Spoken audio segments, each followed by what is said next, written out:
8 फेरों का 8वां वचन। स्वाति ने इसी साल शहर के कॉलेज से पढ़ाई पूरी की है और अब उसके लिए जगह जगह से रिश्ते आने लगे हैं। स्वाति से ज़्यादा उसके रिश्तेदारों को उसकी शादी की चिंता है, इसीलिए जो भी स्वाति के घर आता वो किसी नए लड़के की खबर ज़रूर ले आता। अरे दीदी, ये फोटो देख के बताओ कैसा है। राहुल नाम है लड़के का, मेरी सहेली की बहन का बेटा है। अपनी स्वाति के साथ एकदम प्यारी जोड़ी लगेगी इसकी। ज़रा दिखाना, फोटो तो बढ़िया लग रहा है। कोई गलत आदत वादत तो नहीं है ना इसे? और कमाता कितना है? अरे कोई गलत आदत नहीं है दीदी, आप कहो तो एक मीटिंग करवा देती हूँ, फिर सब कुछ फाइनल कर लेना। हाँ हाँ, ये सही कह रही हो तुम। संडे को स्वाति के पापा भी घर पे ही रहेंगे। बुआ फिर वहाँ से चली जाती है और रात को स्वाति की माँ उससे कहती है, स्वाति बेटा, आज कमला बुआ ने एक लड़के की फ़ोटो दिखाई है। संडे को वो लोग मिलने आ रहे हैं, तैयार हो ना तुम बेटा। अरे मम्मी, आप कहाँ कमला बुआ के चक्कर में आ जाती हो? अभी इतनी जल्दी कोई शादी वादी नहीं करनी है मुझे। अरे बेटा, अच्छा लड़का है, बुआ जानती है उसे अच्छे से। हाँ स्वाति बेटा, एक बार मिल तो लो, बाद में देखेंगे आगे क्या करना है। वैसे तो कमला रिश्ता लाई है तो मना करने का तो कोई सवाल ही नहीं उठता। संडे की सुबह होती है और कमला बुआ राहुल और उसके मम्मी पापा को लेकर स्वाति के घर आती है।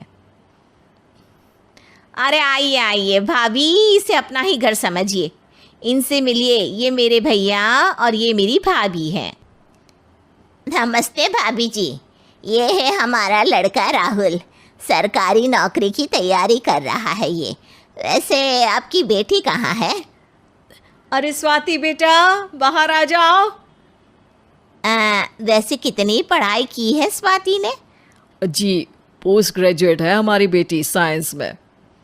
ये सब तो ठीक है, पर घर संभालना जानती है या नहीं? हमें कौन सी इससे नौकरी करवानी है, नौकरी तो मेरा बेटा करेगा ही। पर मैंने इतनी पढ़ाई की है और आप चाहती हैं कि मैं घर पर ही बैठी रहूं? अरे स्वाति बेटा, ये बड़ों की बात में तुम कहाँ बोल पड़ी? हम सब देख लेंगे क्या करना है क्या नहीं। हम तो इसी बात पर विश्वास करते हैं कि घर के लड़कियां घर में ही रहे तो ज़्यादा अच्छा रहता है, वरना भाई साहब आप तो आजकल के हाल जानते ही हैं, कितनी घटनाएं होने लगी हैं औरतों के खिलाफ। स्वाति बेटा, रसोई का काम तो पूरा जानती हो ना? शादी के बाद तुम्हें ही संभालना है वो सब। अरे बहुत अच्छा खाना बनाती है ये, आप सब लोग इसकी तारीफ करते नहीं थकेंगे। लो भाई, हो गई मीटिंग, अब शादी की तारीख फाइनल कर लेते हैं, क्यों भैया? भाई हम तो पंडित जी से चर्चा करने के बाद ही तारीख फाइनल करेंगे, सालों से हम उनकी बातें मानते हुए आ रहे हैं। लड़के वाले और कमला बुआ की बातें सुनकर स्वाति एकदम नाराज़ हो जाती है और उसे लगने लगता है कि शादी के बाद उसे घर पर ही बैठना पड़ेगा। लेकिन घर वालों के आगे उसकी एक नहीं चलती और उसे शादी के लिए हाँ कहना पड़ता है। शादी का दिन आ जाता है और सब मंडप में जमा होते हैं। अब फेरों का समय हो गया है, अब कन्या अपने वर से 7 वचन मांगेगी। आप किसी धार्मिक आयोजन में जाएं तो मुझे भी ले जाएंगे।